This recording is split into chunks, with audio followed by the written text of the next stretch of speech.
తాకట్లో ఉన్న మీ బంగారాన్ని విడిపించి ఆ రోజు ఆన్లైన్ రేటుకి కొంటాం. Sharma gold company. నమస్కారం, వెల్కమ్ టు సుమన్ టీవీ. నేను గీతాంజలి. ప్రస్తుతం మనతో పాటు ప్రముఖ ఆధ్యాత్మికవేత్త శ్రీమతి డాక్టర్ భట్టిప్రోలు విజయలక్ష్మి గారు ఉన్నారు. వారితో మాట్లాడదాం. నమస్తే మ్యామ్. నమస్తే అమ్మా. కార్తీక మాసం పూజలు, వ్రతాలు, నోములు, విశేషంగా స్నానాలు, పవిత్ర స్నానాలు ఇవన్నీ ఉంటాయి. కొంతమంది ఎలా మాట్లాడతారంటే మేము ఇవేవి చేయమండి, కనీసం దీపారాధన కూడా చేసే ఓపిక లేదు, అంత తీరిక లేదు, అసలు ఆలోచన కూడా లేదు, పూజలు వ్రతాలు ఎలాగో మాకుంటాం, కానీ ఆధ్యాత్మికంగా ఎదగాలనే ఆలోచన ఉంది, ఆ చింతన. మరి ఈ మాసం ఎలా ఉపయోగపడుతుంది అని అంటే ఏం చెప్తారు?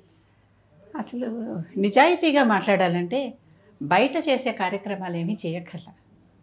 ఎవరైనా సరే ఎప్పుడు లోపల అసలైన జ్ఞానం పుట్టినప్పుడు. ఒక చిన్న కథ కూడా చెప్తారు. ఒక ఆశ్రమానికి ఒక ఆయన వచ్చి చూస్తుంటే అందరూ ఆ సమయానికి సంధ్యావందనం చేసుకుంటున్నారట, గాయత్రి చేసుకుంటున్నారు. ఇద్దరు చేసుకోవటం లేదు. ఈ ఇద్దరిని ఎందుకు మీరు చేసుకోవట్లేదు అని అడిగితే, మాకు అశౌచం వచ్చిందండి, మాకు జాతా శౌచం అని ఒకతను, మృతా శౌచం అని ఒకతను అన్నట్ట. జాతా శౌచం ఏమిటి? నాకు జ్ఞానం పుట్టిందండి, జ్ఞానం పుట్టాక ఇవేం చేయక్కర్లేదు కదా అన్నట్ట. అలా వచ్చారు. మృతా శౌచం ఏమిటి? అసలు ఇదంతా నశ్వరం అని తెలిసిపోయిందండి, నాకు ఇవేవి లేవు, ఈ బంధనాలు నాకు చచ్చిపోయాయి, బాధ్యత బంధనం అనేది నాకు లేదు కనుక నాకు మృతా శౌచం, ఈ లోకమే నాకు లేదు, నేను ఆ పరమాత్మ తప్ప ఇంకెవరు లేరు, నేనే ఆ పరమాత్మ అని కూడా నాకు తెలిసిపోయింది, ఇక నాకు ఇంకేవి ఇవి చేయాల్సినటువంటి కర్మలు ఏమీ లేవు, నాకు మృతా శౌచం నేను చేయను అన్నట్టు. అంటే నిజాయితీగా మాట్లాడితే ఇవన్నీ మనం వాటికి మెట్టుగా చేసుకుంటున్నాం, అంటే వాటికి వెళ్ళటానికి దారికి మార్గాలుగా చేసుకుంటున్నాం. ఇవన్నీ చేసుకుంటుంటే ఆ భావనలో ఉంటాం, కనీసం ఆ కాసేపైనా ఆ భావనలో ఉంటాం కదా. దేవుడు సర్దిరిగి అక్కడంతా చక్కగా పువ్వులు పెట్టి కుంకాలు పెట్టి అవన్నీ కడిగి తుడిచి వాటికి అలంకారం అంతా చేస్తే ఉన్నంతసేపు ఆ భావనలో లేకుండా ఉన్నంతసేపు ఇంకేదన్నా వేరే విషయం గురించి, లౌకికమైన విషయాల గురించి ఆలోచిస్తే ఇచ్చేయటం కూడా అనవసరం, నిజం పూర్తిగా అనవసరం. అలా కాదు, ఆ కొద్దిసేపు అయినా దాంట్లో ఉంటాం. అందుకనే సహస్రనామాలు చదవండి, ఇలా అష్టోత్తర శతనామాలు చదవండి, ఇన్ని స్తోత్రాలు చేయండి అని చెప్పేది ఏంటంటే, ఎందుకు సహస్రం? అమ్మ అంటే ఒక అమ్మ చాలదా? ఆ కనీసం 1000లో ఒక్కటైనా మీ మనసుకి అక్కడికి అనుసంధానమై కలుస్తుందేమోనని, కనీసం ఒకటి. ఇప్పుడు కూర్చుని 1,000 కుంకుమార్చనో 1,00,000 బెల్వార్చనో ఏదో చేస్తూ ఉంటారు. ఆ ఒక్కసారైనా ఆ కనెక్ట్ వస్తుందా అనేది, ఆ కనెక్ట్ అంటూ వస్తే ఒక్కటి చాలు, అది అప్పుడు వచ్చే ఆనందం వేరు. ఆ కనెక్ట్ రానంతసేపు ఎన్ని చేసినా కూడా ఇదంతా ఊరికే మామూలు ఒక పైనుంచి చేస్తున్నటువంటి కర్మ మాత్రమే. భగవద్గీతలో చెప్పినట్టుగానే కర్మ భక్తిగా చేయాలి. ఏ కర్మ చేసినా దాని మీద చాలా వర్క్ ఈజ్ వర్షిప్ అనేటటువంటి మాట ఒకటి మనం వాడుతూ ఉంటాం. వర్క్ని వర్షిప్ చేయాలి, చేశాక అందువల్ల ఫలితంగా మనకు వచ్చేది విజ్డమ్, జ్ఞానం వస్తుంది. భగవద్గీతలో ఆర్డర్ ఇదే, భక్తిని కర్మని భక్తిగా చేస్తే జ్ఞానం వస్తుంది. ఆ జ్ఞానం వచ్చాక అసలు ఈ కర్మలు ఉండవు. అందుకే కర్మ సన్యాస యోగం కూడా చెప్పేస్తాడు. అంతేగా చిట్ట చివరిలో మోక్ష సన్యాస యోగం కూడా చెప్తాడు. ఎందుకంటే మోక్షాన్ని కూడా ఆశించడం, అసలు ఎందుకు ఏదైనా ఆశించడం ఎందుకు? ఏది ఆశించద్దు అన్నాడుగా. ముందర మోక్షాన్ని ఆశించాం, తర్వాత మోక్ష సన్యాసాన్ని కూడా అంతే, అన్నీ వదిలేసి ఏం కావాలంటే అది జరుగుతుంది అంతే. అటువంటి ఆధ్యాత్మికత రావాలి. ఆధ్యాత్మికత అంటే తాపత్రయం అని 3 ఉన్నాయమ్మా. ఆది భౌతికం, ఆది దైవికం, ఆధ్యాత్మికం. ఈ మూడింటిని తాపాలంటారు. అంటే ఇవి కావాలని మనిషి వేగిపోతూ ఉంటాడు. ఆది దైవికం అంటే మన చుట్టుపట్ల అనుకోకుండా జరిగేటువంటి దైవికంగా జరిగింది అంటాం చూడండి, కొన్ని అవి కొన్ని. ఆది భౌతికం అంటే మనకు మనమే చేసుకునేవి. ఇంకోటి ఆధ్యాత్మికం అంటే పైనున్న ఆత్మతో అనుసంధానం, అంటే లోపలున్న ఆత్మతో మనం అనుసంధానం చేసుకోవటం. యాక్చువల్లీ ఈ 3 తాపాలు ప్రతి మనిషికి ఉంటాయి, తాపత్రయాలు. ఈ తాపత్రయాలని మనం దాటేసాక ఒకసారి అంటే ఇంకేమీ లేదు అనేటటువంటి పరిస్థితి వస్తే అది అవధూత తత్వం. ఈ సమయంలో కార్తీక మాసమే ఎందుకు అంటే చక్కగా చల్లగా ఉంటుంది. మనం ఈ సమయంలో బయటికి వెళ్ళటానికి కానీ దేనికైనా కొద్దిగా సందేహిస్తూ ఉండేవాళ్ళు కొంతమంది ఉంటారు, వెళ్ళే చేసేవాళ్ళు కొంతమంది ఉంటారు. ఎందుకంటే క్షేత్రాలలో చేసే ఉపాసనకి ఎక్కువ ఫలితం, ఎక్కువ శాంతి.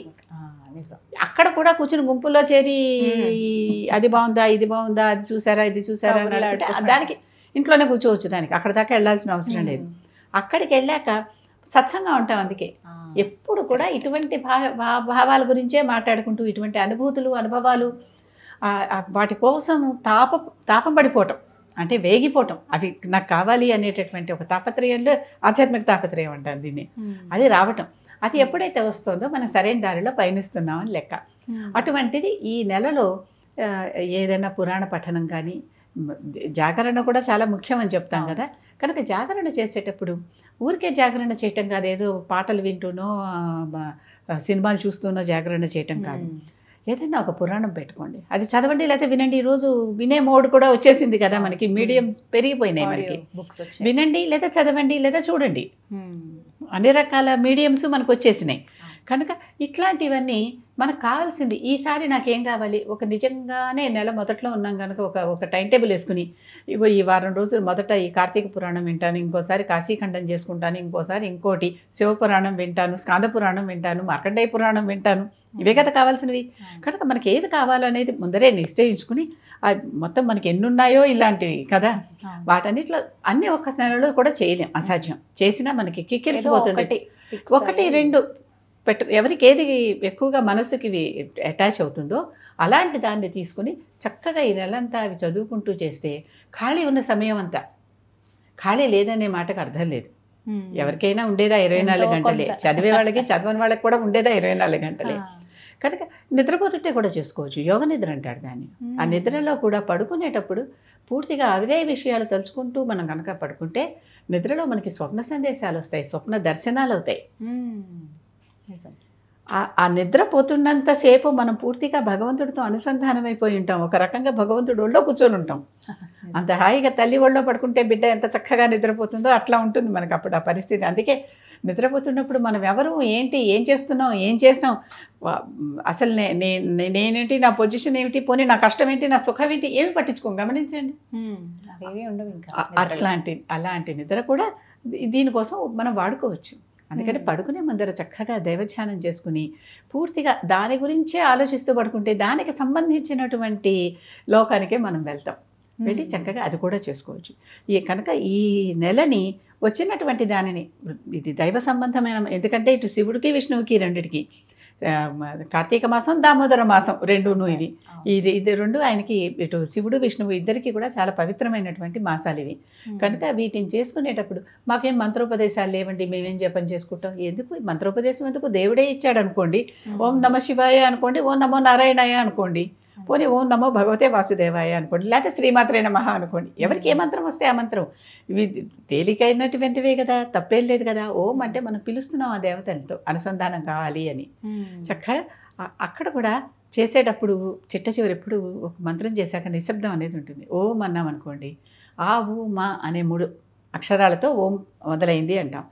అలాగే ఏం చేస్తున్నాం, ఓ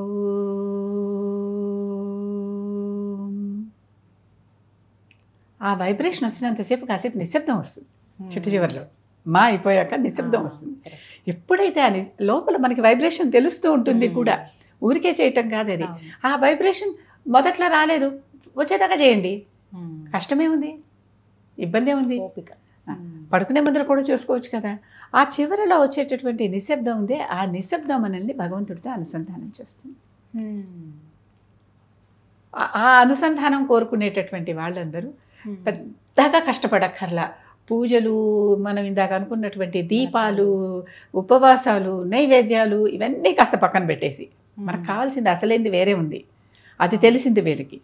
తెలిసిన వాళ్ళు కాసేపు సైలెంట్గా ధ్యానంలో మాకేం మనసు నిలవట్లేదండి అనేవాళ్ళు కూడా, మనసు నిలవటం ఎందుకు, అది అసలు ముందర కోతి, మన మనసును కోతి అనే కదా పిలుస్తున్నాం.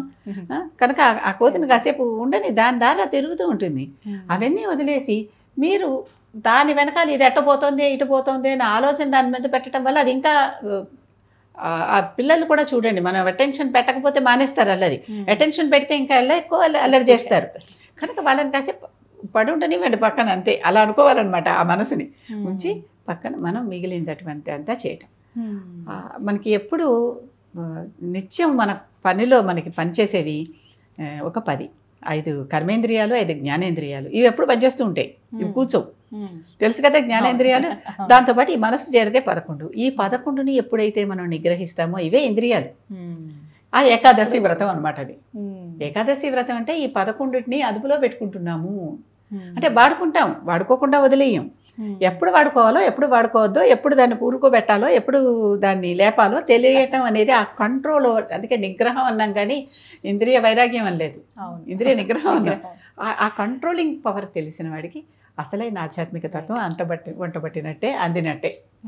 చాలా బాగా చెప్పారు. అది అలవాటు చేసుకోవాలి కూడా. చేసుకోవాలి నిదానమైన ప్రతివారు. సమయం. ధన్యవాదాలు.